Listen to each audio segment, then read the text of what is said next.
Well, hello, Amma. Thank you so much for taking time to speak with us. It's a great pleasure. Thank you. Thank you. I've been waiting to meet you for such a long time, and it's been wonderful communicating with you over social media. Yeah, thank you. So, as you know, about our project is 50 Shades of Black, and I'm a co-director along with Carlton Mackey. Yeah. And what we're doing is we're looking at sexuality and skin tone in the formation of identity. Yeah. The film Belle, I was able to see it during a pre-screening when I was invited by my friend. To see it. We were just over. It was wonderful. Oh, I'm so glad you enjoyed it. The characters to the storyline, everything was just beautiful. Really glad you enjoyed it. I'm going to ask you a few questions about the film, and then I'm going to delve into sexuality and skin tone and ask you a few questions about that. Oh, interesting. Okay. So, what was your primary purpose for bringing Belle to the big screen? You know, I've read some reviews, but I'd like to know from you. What was your purpose? It's so difficult to talk about just one primary purpose because, you know, so many, things come to me at the same time and kind of with the same power in many ways. And for me, there were a couple of really important things. One was that I really wanted to change the narrative for little black and brown girls in America, in the UK, but also around the world. I really wanted to change that narrative, being a young little girl who grew up into a young woman who loved those kind of period pieces, those Austen-esque movies, right through to the kind of Gone with the Winds, and yet really never saw myself reflected in any way that really gave me value. Yeah. So that was the first thing that I wanted to do, was change that narrative. The second thing I wanted to do was to be able to bring, I wanted to shine a light on Dido Belle and her existence, and the part she may have played in the world that we live in today, and the painting itself, to let people know that this painting is evidence of her life, evidence that she existed, evidence of a love that was held for her, and was something that was put together to immortalize her so that we could be discussing her today. Wonderful. And the third and final primary thing I would say is that I wanted to put a woman of color front and center in a movie, particularly a period movie, and prove that she could reach out and touch audiences, you know, across the board, black, white, across age groups, male, female, you know, prove that a black actress could have value. Yes. To lots of different people, and in a box office sense, and in many ways, but particularly in a box office sense. Did you play a role in selecting the actual Absolutely, actors? yeah. Yes. I played it was, you know, it was all my choice. Yes. So, yeah. So what made you choose Gugu as the role to play the role of Dido? Well, first of all, since, you know, we're talking about, you know, we're here discussing the shades of black, it was very important that people could identify her as a woman who was of mixed race, that she was half black and that she was half white. So that was the first thing. But even more important than that in many ways was the sense of Gugu being able to have an innate sense of grace. Her grace is so perfect for the period, and it's natural. It's not something she had to act. And this is something that had to come to the character of Dido Belle naturally, because she was raised this way. This was bred in her in many ways. So that was the first thing, the innate sense of grace. The other important thing was that she had to be both familiar and unfamiliar to us. So in many ways, we should be able to see her. She should fit into a world that we've come to know so well, that 18th century world of grandeur.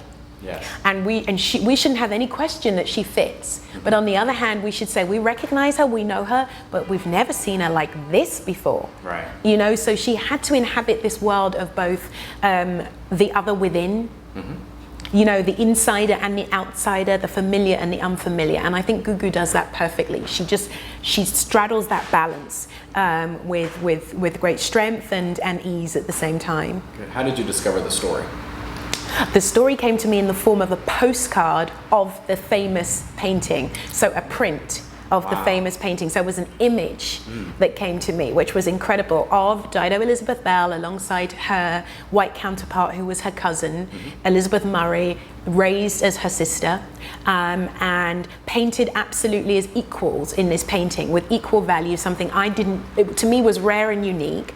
I had managed to gather an interesting history of people of color in art, European art, from about the 14th century onwards. And I knew that, you know, the key thing for us was that we were accessories in a painting. We were there to express the value of the white protagonist, the white main muse of the painting. We were not there to be the subject of the painting. And so we were always painted lower down. We were never allowed really to look out at the painter. We were always reaching up at the, the white muse to draw your eye to that person. And here was something that was the complete opposite. Right. Dido's painted, Belle is a little higher than Elizabeth. She's looking straight out, and it's actually Elizabeth's arm that's reaching out to her.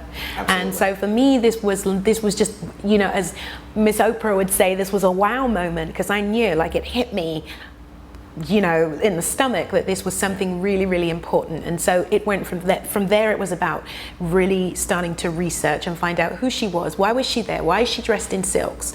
Why is she wearing these expensive jewels? And who commissioned this painting? Yes. Did you visit the Kenwood house? Or is it still standing? Is it still? Kenwood House is a beloved home, national treasure. It's a home that's available to the public. Hampstead is now a part of London, but at the time when Dido existed there, it was very much the countryside.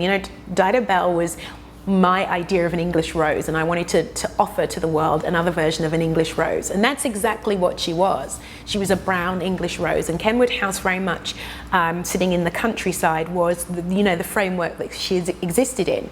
It's a place where you go walk your dog, you can go and have picnics. They have amazing jazz festivals and concerts on the grounds. The lake is very, very famous. It's a very famous home, but the painting is not there. Periodically it comes there. But the painting is actually in the home of Lord Mansfield in Scotland, in Perth, where he was born, his birthplace home, as opposed to the place that he then lived in England. And that is where the painting is held today. Wonderful. So during the film, as Belle grows older, she learns that her wealth is second to the color of her skin. Yes. And that's what's depicted. In some ways, for some people.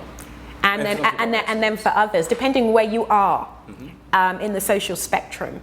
That for some people, yes, and for others, she's the perfect match for certain people's sons, because of the wealth. So, but you're right, within the family, absolutely, you're quite right. Right. So what I'm wondering is, have you found this true to be in your success at all? Have you seen any parallel between the character of Belle and yourself so many years later? There are definitely parallels, and this is why in so many ways it was so important for me to really dig into the story, and why I really wanted to tell it, because when the first thing that financiers will say to you when you want to make a period drama is why?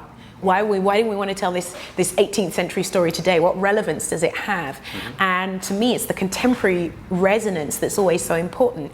So certainly, with my first film, I did win a British Academy Award along with many other awards. And as a black female, that was still as unusual then as it is today. And so with that, I think, comes a certain sense of privilege. But that privilege, in many ways, has not kind of counteracted or undermined or excluded, negated the issues that come with being a female and a woman in a predominantly white male world. And that was certainly Dido Belle's experience, although on the surface, different. But once you dug into it, the same with Dido Belle. Being a woman and being a woman of color did not, still undermined her privilege and her wealth. Great.